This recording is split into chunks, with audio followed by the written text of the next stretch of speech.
Bismillahirrahmanirrahim. Assalamu alaikum wa rahmatullahi wa barakatuh. La paix soit sur vous.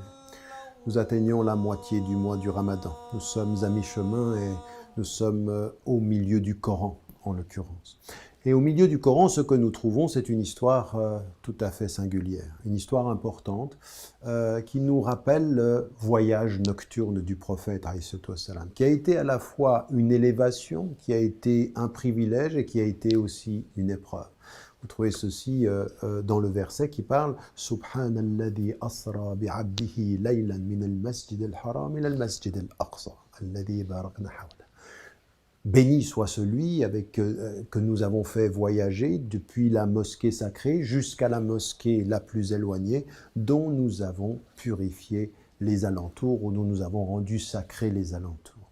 Et que nous avons fait voyager en tout cas laylan, c'est-à-dire de nuit, c'est le voyage nocturne. Ce voyage nocturne, il est intéressant et il est important à plus d'un titre. D'abord parce qu'il est dans la vie du prophète quelque chose d'important où il est venu dire aux gens, il l'a dit comme il l'avait vécu et les gens ont dit c'est un magicien, c'est un fou, il raconte n'importe quoi parce qu'il a expliqué en l'occurrence comment il a depuis la Mecque été jusqu'à Jérusalem et il a même donné en l'occurrence dans son compte-rendu des éléments qui mettaient en évidence qu'il avait vu des caravanes qui étaient sur la route qui les amenaient à la Mecque, comme si c'était un savoir qui était un savoir de l'invisible. Donc certains l'ont traité de fou. C'est là où Abu Bakr as-Siddiq radiallahu anhu va confirmer sa grande confiance, puisqu'il a dit ce qu'il a dit quand les gens venaient lui dire « mais ton ami il est devenu fou, il raconte n'importe quoi, qu'il serait allé à Jérusalem pendant une nuit », et donc il va mettre en évidence as-Siddiq, c'est-à-dire le véridique, celui qui croit en la vérité. Donc ça va être une épreuve parce que les gens vont le rejeter, mais ça va être en même temps un gain parce que ceux qui étaient vraiment de confiance, ceux qui l'ont vraiment aimé, ceux qui ont vraiment cru, ont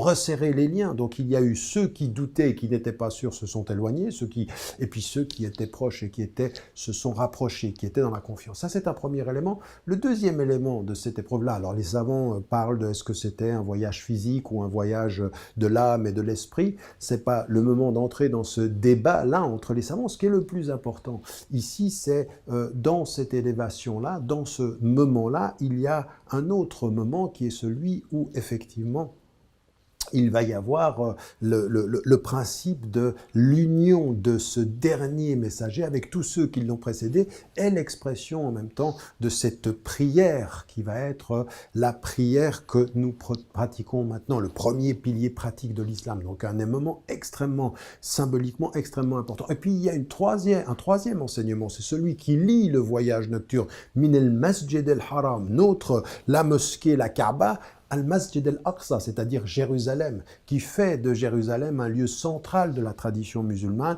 auquel les musulmans ont droit, comme les chrétiens ont droit à leur lieu saint, comme les juifs ont droit à leur lieu saint, mais qui lie la Mecque à Jérusalem. Jérusalem est centrale. Et au moment où nous jeûnons, au moment où nous voyons ce qui se passe à travers le monde, toutes les discriminations, toutes les peines que les gens peuvent vivre à Jérusalem ou à travers le monde font partie de ce même élan spirituel. Le voyage nocturne dit de ce monde spirituel l'unité du sens, l'unité de la justice, l'unité de la liberté de tous les croyants dans leurs croyances respectives. Que Dieu nous aide. N'oubliez pas, n'oubliez jamais de dire à ceux que vous aimez que vous les aimez. La vie est fragile. Assalamu alaikum wa rahmatullahi wa barakatuh.